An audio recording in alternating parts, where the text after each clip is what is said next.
এই যে আমার নিঃশ্বাস নিতে ভীষণ কষ্ট হচ্ছে, হুটহাট মন খারাপে কোনো কিছুই ভালো লাগছে না, সবকিছু কেমন বৃষ্টি লাগছে, তবুও তোমায় বলতে ইচ্ছে করছে না।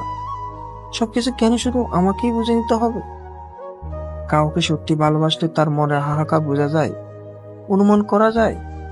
তার মন খারাপ, তার হুটহাট নীরব হয়ে যাওয়ার অভিমানের গন্ধ নাকি আসে?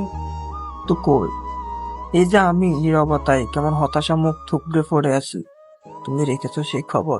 একটু রাখো। তোমাকে আর কোনো কিছুই বলতে ইচ্ছে করে না। আমার এই একাকিত্ব, কোনো কিছুই ভালো লাগছে না। প্রচন্ড মন খারাপে নিজেকে অসহ্য লাগা, অসহায়তা অনুভূতি, কোনো কিছুই বলতে ইচ্ছে করে না তোমায়।